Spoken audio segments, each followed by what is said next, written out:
ರುಚಿ. ನೀವು ಹೇಳ್ತಾ ಇದ್ರಿ ಮನೆ ಅಂದಾಗ ಸಣ್ಣ ಪುಟ್ಟ ಮಾತುಗಳು ಬರುತ್ತೆ, ಮಾತುಕತೆಗಳು ಬರುತ್ತೆ, ಜಗಳ ಆಗುತ್ತೆ, ಮನಸ್ತಾಪ ಬರುತ್ತೆ, ಎಲ್ಲವೂ ಸರಿ ಹೋಗುತ್ತೆ ಅಂತ ನಿಮ್ಗೆ ಅನ್ಸ್ತಾ ಇಲ್ವಾ? ಈ ಬೈ ಎಲೆಕ್ಷನ್ ನಲ್ಲಿ 3 ಕ್ಷೇತ್ರಗಳಲ್ಲಿ ಹೀನಾಯವಾಗಿ ಸೋತಿದ್ದೀರಿ. ಈ ಬಣ ಬಡಿದಾಟ ಅದಕ್ಕೊಂದು ಕಾರಣ ಅಂತ ಅನ್ಸಲ್ವಾ ನಿಮ್ಗೆ? ಜೊತೆಗೆ ಸಿ ಒಂದು ನಾನು ನಿಮ್ಮ ಒಂದು ಆಂಗಲ್ ಅಲ್ಲೇ ಹೇಳ್ಬೇಕಂತಂದ್ರೆ ಬೀದಿಲಿ ಹೋದದ್ ಮರ್ಯಾದೆ, ಮನೆ ಒಳಗೆ ಹೋಗಿ ನಾವು ಮುರುಷ್ಟಾನ್ನ ತಿಂದ್ರು ಬರಲ್ಲ ಅಂತ ಹೇಳ್ತಾರೆ.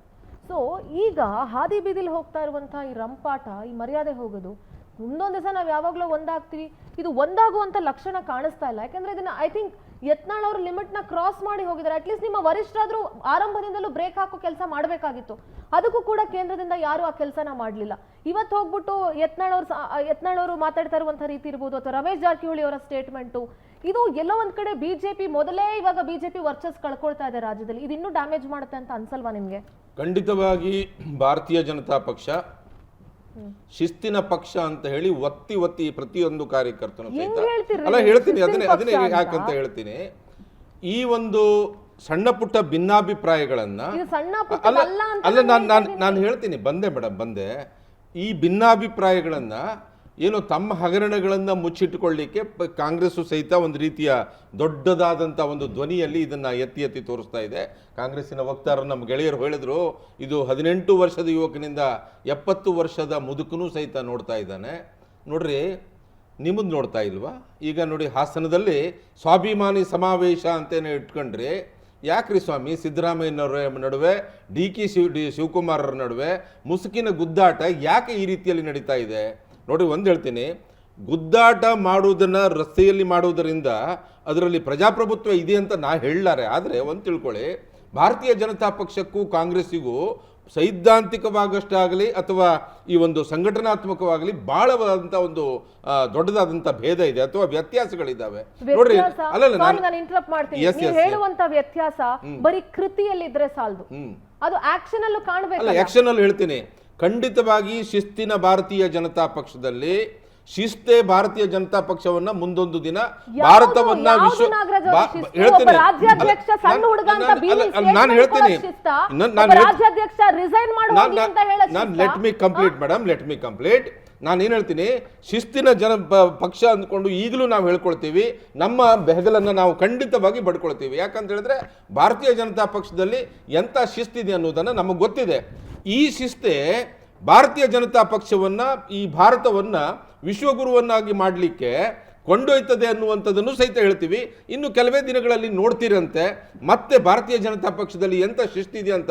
ಇನ್ನೊಮ್ಮೆ ನಾನು ಡಿಬೇಟಿಗೆ ಬಂದಾಗ ನೀವೇ ಹೊಗಳ್ತೀರಿ, ಇನ್ನೊಮ್ಮೆ ಡಿಬೇಟಿಗೆ ಬಂದಾಗ ನೀವೇ ಹೊಗಳ್ತೀರಿ ನಮ್ಮನ್ನ. ಇನ್ನೊಮ್ಮೆ ನಿಮ್ಮ ಭಾರತೀಯ ಜನತಾ ಪಕ್ಷದಲ್ಲಿ ಎಲ್ಲವೂ ಸರಿಯಾದಾಗ ಖಂಡಿತ ಆಗ ಹೊಗಳುವಂತ ಕೆಲಸ ನಾನು ಮಾಡ್ತೀನಿ.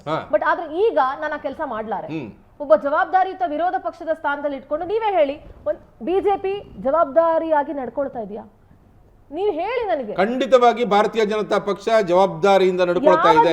ನೋಡ್ರಿ, ಯಾವ ವಾಲ್ಮೀಕಿ ಹಗರಣ ಬಡ ಎಸ್ಟಿಗಳ ಹಣವನ್ನ ದೋಚಿದಂತ ಕಾಂಗ್ರೆಸ್ ಸರ್ಕಾರದ ಮಾನವನ್ನ ನಾವು ಜನರ ಮುಂದೆ ತೆಗೆದಿಡ್ಲಿಲ್ವಾ? ಖಂಡಿತವಾಗಿದೆ. ಮೂಢ ಹಗರಣದಲ್ಲಿ ನಾವು ಜನರ ಮುಂದೆ ಇವತ್ತು ತೆಗೆದಿಡ್ಲಿಲ್ವಾ? ಕಾಂಗ್ರೆಸ್ಸಿನ ಭ್ರಷ್ಟಾಚಾರವನ್ನ ಹಲವು ರೀತಿಯಲ್ಲಿ ಯಾವ ರೀತಿಯಲ್ಲೆಲ್ಲ ತೆರೆದಿಟ್ಟಿದ್ದೀವಿ ನಾವು. ಮೇಡಮ್ ನೋಡ್ರಿ, ಭಾರತೀಯ ಜನತಾ ಪಕ್ಷ ಪ್ರಯೋಜನದ ಬಗ್ಗೆ ಮಾತಾಡಿದ್ರೆ, madam with due respect to you, ಪ್ರಯೋಜನದ ಬಗ್ಗೆ ಮಾತನಾಡಿದ್ರೆ ಭಾರತೀಯ ಜನತಾ ಪಕ್ಷ ಕೇವಲ ಚುನಾವಣೆಯನ್ನ ದೃಷ್ಟಿಕೋನದಲ್ಲಿಟ್ಟುಕೊಂಡು ಹೊರಟಿರುವಂತಹ ಪಕ್ಷ ಅಲ್ಲ. ನಮಗೆ ಭಾರತ ವಿಶ್ವಗುರುವಾಗಬೇಕು, ರಾಷ್ಟ್ರವೇ ಮೊದಲು, ನೇಷನ್ ಈಸ್ ಫಸ್ಟ್ ಅಂತ ಹೇಳ್ತೀವಿ. ಚುನಾವಣೆ ನಗಣ್ಯ. ಚುನಾವಣೆ ಅಂತ ಹೇಳುವುದು ಒಂದು ರಾಜಕೀಯ ಪಕ್ಷವಾಗಿ ಅದು ಒಂದು ಬರ್ತಕ್ಕಂಥ ಪ್ರಕ್ರಿಯೆ ಬಿಟ್ರೆ ದೇಶದ ಅಭಿವೃದ್ಧಿಯೇ ನಮಗೆ ಮುಖ್ಯವಾಗಿರತಕ್ಕಂಥದ್ದು. ಈ ರೀತಿಯಾದ ನಡವಳಿಕೆ ಆಡಳಿತ ಪಕ್ಷದ ನೈತಿಕ ಬಲವನ್ನ ಹೆಚ್ಚಿಸುತ್ತೆ ಅಂತ ಅನ್ನಿಸ್ತಾ ಇಲ್ವಾ ನಿಮಗೆ? ಖಂಡಿತವಾಗಿ ಆಡಳಿತದ ನೋಡ್ರಿ, ಇಂಥ ಸಣ್ಣ ಪುಟ್ಟ ವಿವಾದಗಳಿರುವಂತಹ ಸಂದರ್ಭದಲ್ಲಿ ಕಾಂಗ್ರೆಸ್ ಅನ್ನ ಟೀಕಿಸುವುದನ್ನ ಎಲ್ಲಾದ್ರೂ ಬಿಟ್ಟಿದೀವ ನಾವು? ಕಾಂಗ್ರೆಸ್ಸಿನ ಮೂಢ ಹಗರಣದಲ್ಲಿ ನಾವು ಸುಮ್ಮನೆ ಆಗಿದ್ವಾ?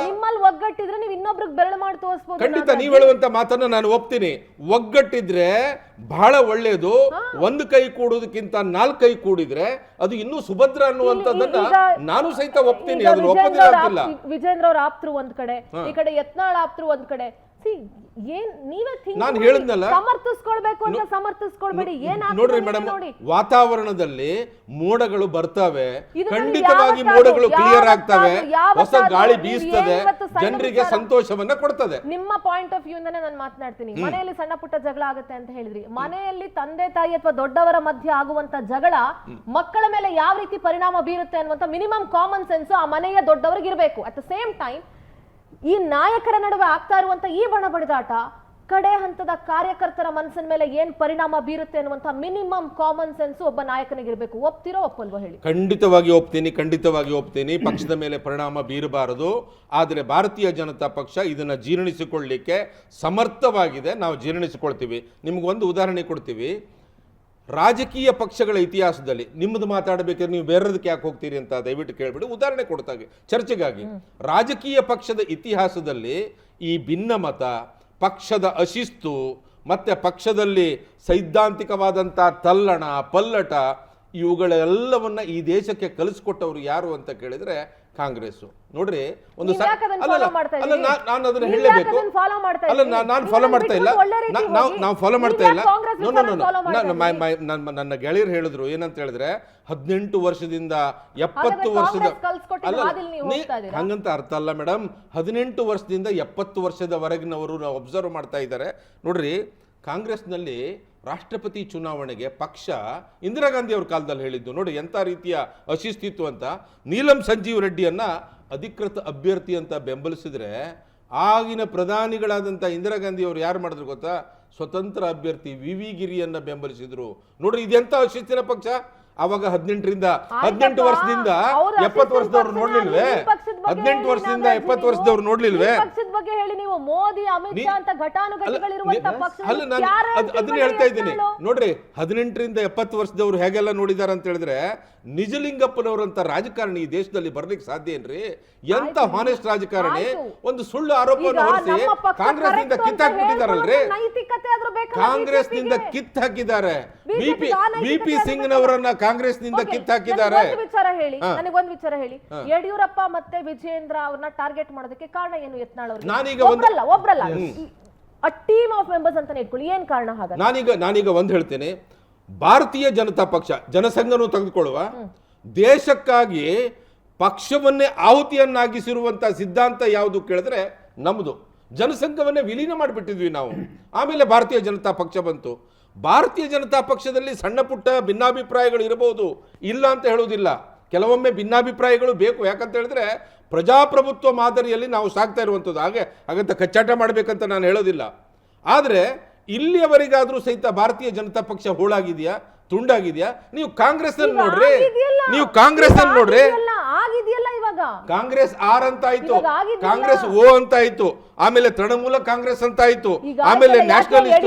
ಬೇರೆ ಹೋಗಿ ಬೇರೆ ಪಕ್ಷ ಕಟ್ಟಿರ್ಲಿಲ್ವಾ? ಅಲ್ಲ, ಬೇರೆ ಪಕ್ಷ, ಅವರು ಬೇರೆ ಪಕ್ಷ ಕಟ್ಟಿ ಪುನಃ ಬಂದಿರೋದು ಎಲ್ಲಿಗೆ? ಭಾರತೀಯ ಜನತಾ ಪಕ್ಷಕ್ಕೆ ಸೇರ್ಪಡೆ ಆಗಿರುವಂತದ್ದು. ಭಾರತೀಯ ಜನತಾ ಪಕ್ಷ ಅಂತ ಹೇಳುದು ಇನ್ನೂ ಸಹಿತ ಡಿವೈಡ್ ಆಗಿರುವಂತದ್ದಲ್ಲ. ಈ ಭಿನ್ನಾಭಿಪ್ರಾಯವನ್ನ ಸುಧಾರಿಸಿಕೊಳ್ತಿದೆ. ಒಂದು ಕಡೆ ಬಿಜೆಪಿಗೆ ಪಕ್ಷ ಸಂಘಟನೆ ತುಂಬಾ ಮುಖ್ಯ ಇದೆ ಕರ್ನಾಟಕದಲ್ಲಿ.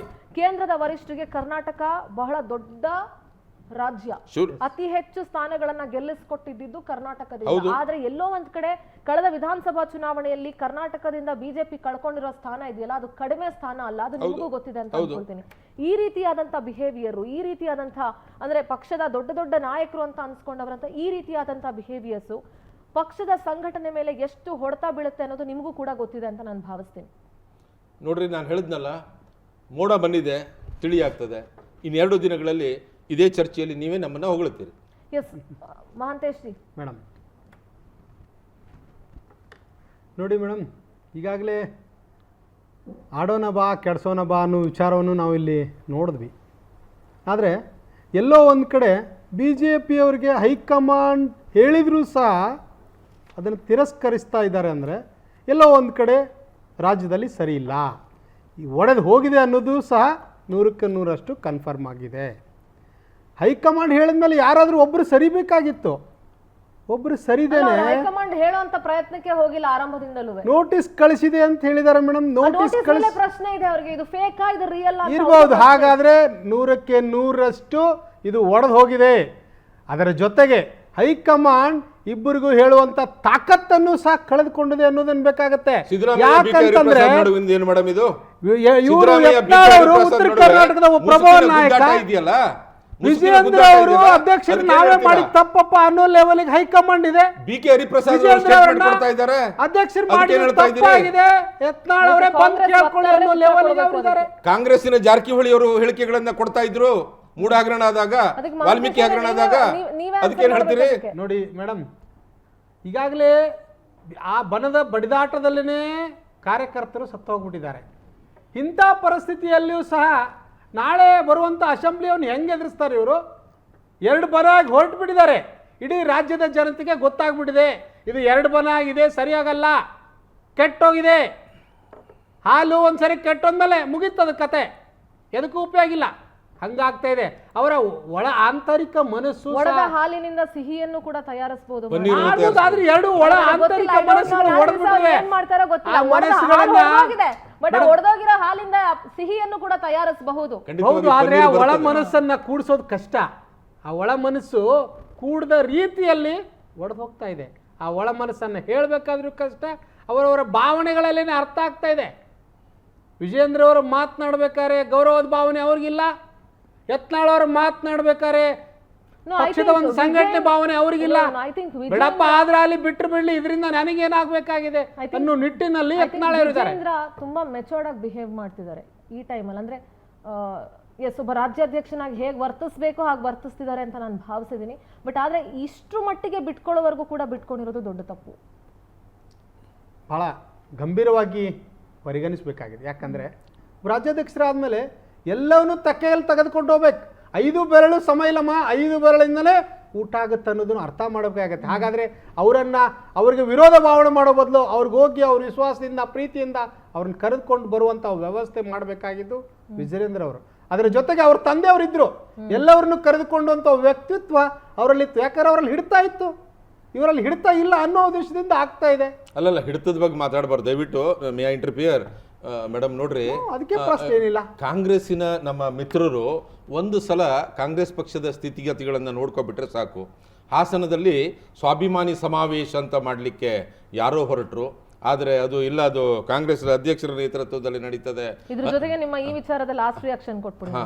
ಯಾವುದ್ರೊಳಗೆ ಅನ್ನೋದಾಗಿ ಹೊರಟರು. ಇನ್ನು ಬಿ ಕೆ ಹರಿಪ್ರಸಾದ್ರ ಬಾಯಿಯನ್ನು ಮುಸ್ಲಿಕ್ ಆಯ್ತಾ ನಿಮಗೆ?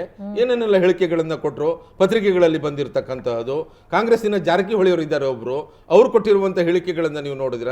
ಕೆಲವರು ಹೇಳ್ತಾರೆ ನೋಡ್ರಿ, ಇಲ್ಲ 2.5 ವರ್ಷ ಸಿದ್ದರಾಮಯ್ಯನವ್ರಿಗೆ ಆಡಳಿತ, ಆಮೇಲೆ ಡಿ ಕೆ ಶಿವಕುಮಾರ್ರಿಗೆ ಅಂತ ಕೆಲವರು ಹೇಳಿದ್ರೆ, ಹಂಗೇನು ಹೇಳಲಿಲ್ಲ ಅಂದ್ಕೊಂಡು ಹೇಳಲಿಕ್ಕೆ ಒಂದು 4 ಶಾಸಕರಿದ್ದಾರೆ. ಹಂಗೇನು ಹೇಳಲಿಲ್ಲ, ಸಿದ್ದರಾಮಯ್ಯನವರೇ 5 ವರ್ಷದವರೆಗೆ ಮುಂದುವರಿತಾರೆ ಅಂತ. ನೋಡ್ರಿ, ಕೆಲವರು ಕಲ್ಲನ್ನು ನೇರವಾಗಿ ಹೊಡೆದ್ರೆ, ಕೆಲವರು ಪಿತಾಂಬರದಲ್ಲಿ ಸುತ್ತಿ ಹೊಡೆಯೋದಿದೆ, ಬೆಡ್ಶೀಟ್ನಲ್ಲಿ ಸುತ್ತಿ ಹೊಡೆಯುವುದಿದೆ. ಬೆಡ್ಶೀಟ್ನಲ್ಲಿ ಸುತ್ತಿ ಕಲ್ಲು ಹೊಡಿಲಿಕ್ಕೆ ಕಾಂಗ್ರೆಸ್ನಿಗರು ಎಕ್ಸ್ಪರ್ಟ್ರು. ಒಳಗುದ್ದುಗಳನ್ನು ಕೊಡಲಿಕ್ಕೆ, ಒಳ ಸುತ್ತಿನ ಹೊಡೆತಗಳನ್ನು ಕೊಡಲಿಕ್ಕೆ ಕಾಂಗ್ರೆಸ್ನವರು ಎಕ್ಸ್ಪರ್ಟ್ಗಳು. ಹಾಗಾಗಿ ನಾನು ಹೇಳಿದ್ನಲ್ಲ, ಇಂದಿರಾ ಗಾಂಧಿಯವರ ಕಾಲದಲ್ಲೇ ಕಾಂಗ್ರೆಸ್ಸು ಆಯು, ಕಾಂಗ್ರೆಸ್ ಓ, ಕಾಂಗ್ರೆಸ್ ಆರು, ನ್ಯಾಷನಲಿಸ್ಟ್ ಪಾರ್ಟಿ, ಮಮತಾದು ತೃಣಮೂಲ ಕಾಂಗ್ರೆಸ್, ಈಗ ಡಿ ಕೆ ಶಿವಕುಮಾರ್, ಈಗ ಡಿ ಕೆ ಶಿವಕುಮಾರ್ ಕಾಂಗ್ರೆಸ್ ಒಂದು, ಹರಿಪ್ರಸಾದ್ ಅವ್ರ ಕಾಂಗ್ರೆಸ್ ಒಂದು, ಸಿದ್ದರಾಮಯ್ಯನವ್ರ ಕಾಂಗ್ರೆಸ್ ಒಂದು. ನಾಗರಾಜ್ ಜಿ, ಒಂದು ಮಾತು, ಈ ಬೆಳವಣಿಗೆ ಏನ್ ನಡೀತಾ ಇದೆ ರಾಜ್ಯದ ಬಿಜೆಪಿಲಿ, ಇದು ಯಾವುದೇ ಕಾರಣಕ್ಕೂ ರಾಜ್ಯ ಬಿಜೆಪಿಗೆ ಒಳ್ಳೆಯ ಒಂದು ಬೆಳವಣಿಗೆ ಅಲ್ಲ. ಅಂಡ್ ಕೇಂದ್ರದ ಹೈಕಮಾಂಡ್ ಅಂತೂ ದೇವರಾಣೆ ಕ್ಯಾರೆ ಅನ್ನಲ್ಲ ಇದೇ ತರ ಅಂತ ಇದ್ರೆ ಒಳ್ಳೆಯ ಕಾಲ ಬರ್ತದೆ, ನೋಡೋಣ, ಪೂರ್ಣಚಂದ್ರನ ದರ್ಶನ ಆಗ್ತದೆ, ಖಂಡಿತವಾಗಿ ಆಗ್ತದೆ.